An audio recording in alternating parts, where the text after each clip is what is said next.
تو السلام علیکم دوستوں، کیسے ہو آپ؟ میں ہوں عامر لطیف اور آپ دیکھ رہے ہیں ریمبر پاکستان۔ ریمبر پاکستان ایک ہم اچھا نیٹ ورک لے کے آئے ہیں جس میں ہم معاشرے کے وہ لوگ ہڈن جو لوگ ہیں، جن کے پاس کوئی ٹیلنٹ ہے یا جن کے پاس کوئی اسٹوریز ہیں یا جو کچھ کرنا چاہتے ہیں، ان فیوچر کچھ کرنا چاہتے ہیں، اپنا نام بنانا چاہتے ہیں، تو ان کے لیے یہ سب سے بہترین پلیٹ فارم ہے ریمبر پاکستان۔ ریمبر پاکستان کا مطلب یہ ہے کہ آپ پاکستان کو یاد رکھیں، آپ لوٹ کھسوٹ جو کچھ کر رہے ہیں، پولیٹکس علیحدہ چیز، ہر چیز تو سائڈ پہ رکھیں، لیکن یہ ہمارا پیارا ملک ہے، اس کی حفاظت کرنا بھی ہمارا کام ہے، تو اس کو یاد رکھیں پلیز، اور اس کی عوام کو یاد رکھیں۔ تو اس لیے ہم نے ریمبر پاکستان جو ہے وہ نام تجویز کیا ہے شفیق بھائی کی مشاورت سے۔ ہمارے ہیڈ ہیں شفیق بھائی، اللہ پاک ان کو لمبی زندگی دے اور ان کو اس کام میں مزید ترقیاں دے کہ وہ لوگوں کے بارے میں سوچتے ہیں۔ ہمارے ساتھ آج موجود ہیں شہزاد بھائی۔ شہزاد بھائی بلونگ کرتے ہیں سیالکوٹ سے، لیکن بیسیکلی یہ ہیں ملتان سے، اور سیالکوٹ میں کافی عرصہ سے یہاں پہ رہ رہے ہیں۔ تو میری آج ان سے کچھ ڈسکس ہو رہی تھی زندگی کے بارے میں کہ زندگی کیا ہے۔ تو مختلف لوگوں سے ایسے ہی یہ ایک چھوٹا سا سوال ہے، لیکن اس کے پیچھے پوری کی پوری زندگی ہے۔ ایک چھوٹے سے سوال کے ساتھ پیچھے پوری زندگی ہے، اگلے بندے کو پوری زندگی کھنگال کے بتانی پڑے گی آپ کو۔ تو میرا بھی ان سے یہی سوال تھا کہ شہزاد بھائی زندگی کیا ہے؟ آپ نے زندگی کو کس نظر سے دیکھا؟ آپ کی ماشاءاللہ 32 سال ایج ہو گئی ہے، تو آپ نے زندگی کو کس نظر سے دیکھا، اور بچپن سے لے کے آج تک مسئلے مسائل مشکلات جو آپ پہ گزری ہیں، آپ نے ان کو فیس کیا، آپ سیلف میڈ بندے ہیں اس وقت، تو کیسے گزری زندگی؟ آپ مجھے تھوڑا سا اس بارے میں بتائیں۔ بھائی کچھ جو ہے نا اچھی بھی گزری ہے، کچھ بورنگ بھی گزری ہے جی، لیکن یہ کہ شکر الحمدللہ کرنا چاہیے کہ جیسا بھی وقت گزرا ہے الحمدللہ اچھا گزرا ہے۔ سب سے زیادہ مشکل میرے سر پہ تب آئی تھی جب میرے والد صاحب اس دنیا سے چلے گئے، کیونکہ اس سے پہلے تو مجھے زندگی کا کچھ پتہ ہی نہیں تھا، کیونکہ اگر میں مزدوری کرتا تھا تو جو کماتا تھا اپنے والد صاحب کے ہاتھ میں دیتا تھا، اس میں سے میں خرچہ مانگوں تو مجھے مل جاتا تھا، نہیں ملتا تھا پھر بھی کہتا تھا کوئی بات نہیں، کیونکہ وقت کو مینیج کرنا پڑتا ہے، اور اس لیے میرے سر پہ تب بھی مشکلات زیادہ بڑھی ہیں کہ میرے والد صاحب اس دنیا سے چلے گئے،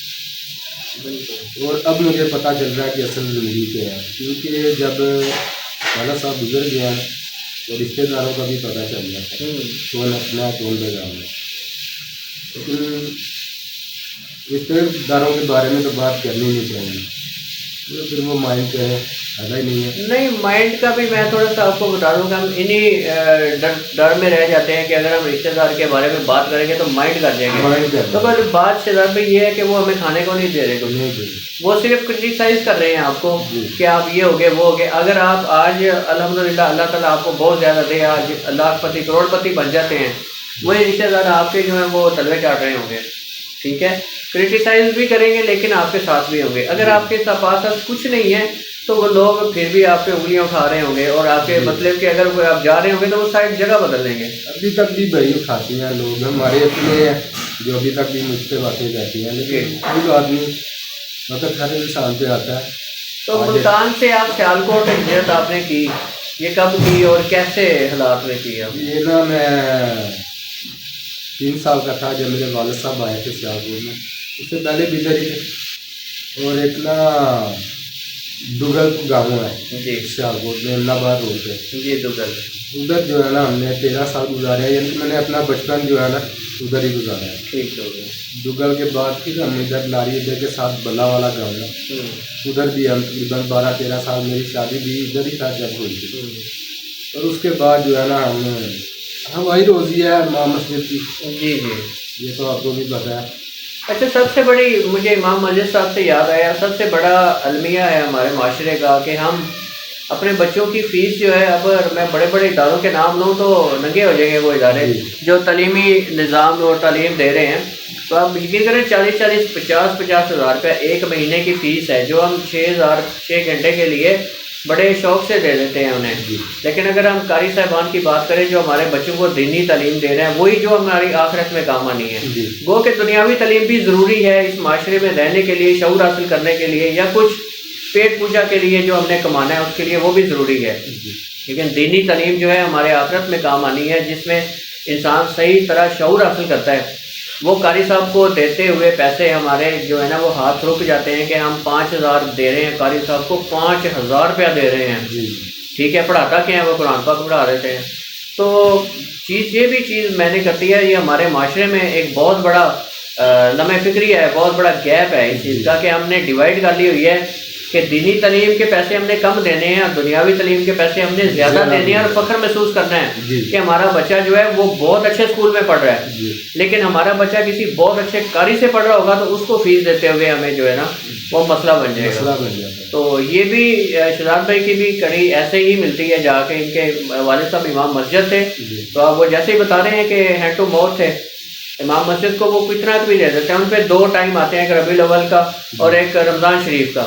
یہ وہ چیزیں ہوتی ہیں جو کہ کہتے ہیں کہ آج مطلب کہ ہمارا سیزن ہے، تو ان 2 مہینوں کی خاطر وہ پورا سال جو ہے خدمت کرتے ہیں مسجد کی، آپ لوگوں کی خدمت کرتے ہیں،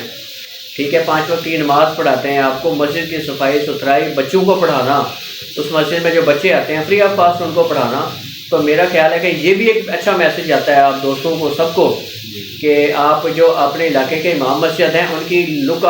کیئر لازمی کیا کریں، ان سے پوچھا کریں کہ آپ کو کسی چیز کی ضرورت ہے، کسی یار وہ لوگ ہیں جو ہمیں شعور دے رہے ہیں، وہ ہمیں دینی شعور دے رہے ہیں، وہ ہمیں دینی تعلیم دے رہے ہیں جو ہماری آخرت میں کام آنی ہے۔ یہی بات ہے نا بھائی کہ اگر امام مسجد اگر کوئی بات کرے بھی نا، یہ جو مسجد میں ٹولہ ہوتا ہے نا نمازیوں کا، یہ آپس میں بیٹھ کے پھر صلاح کرتے ہیں کہ قاری صاحب نے ہمیں یہ بات کی ہے، یہ کیوں کی ہے، یعنی کہ وہ مسجد کو سیاست بنا کے رکھتے ہیں، مسجد میں سیاست کرتے ہیں، گھر میں نہیں کریں گے، ڈیروں پہ نہیں کریں گے، مسجد میں وہ ان کو جگہ بھی مسجد ملتی ہے جدھر یہ سیاست شروع کرتے ہیں۔ نمازی جو ہے نا ہمیں چاہیے کہ مسجد میں آئے کسی سے گفتگو نہیں کرنی چاہیے، صرف اللہ کا ذکر کرنا چاہیے۔ اور یہ لوگ میں خود دیکھتا آیا ہوں بھائی، یہ لوگ جدھر بھی بیٹھتے ہیں ایک دوسرے کے ساتھ، نہیں یہ امام مسجد صحیح نہیں ہے، اس کو چھٹی کروا دو۔ میرے چاچو ہیں،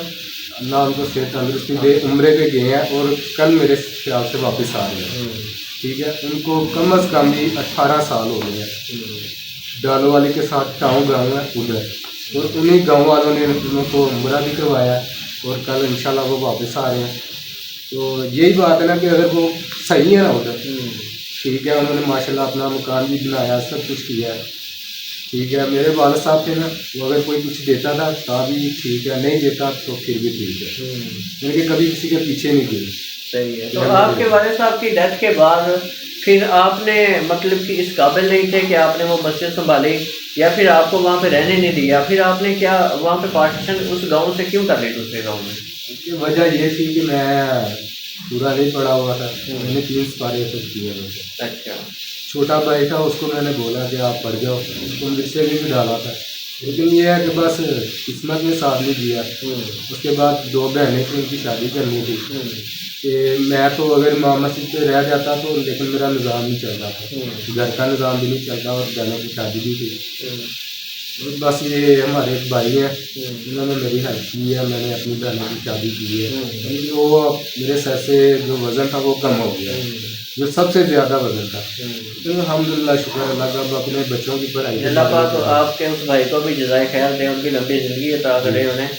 اور وہ لوگوں کی ایسے ہی مدد کرتے رہیں۔ ہاں جی، میں نام نہیں لوں گا ان کا،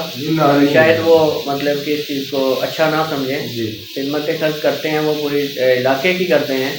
اللہ پاک انہیں مزید استقامت دے۔ میں نے اپنی زندگی میں بھائی، میں ایک بات کرنا چاہوں گا، آپ کی بات ٹوک رہا ہوں،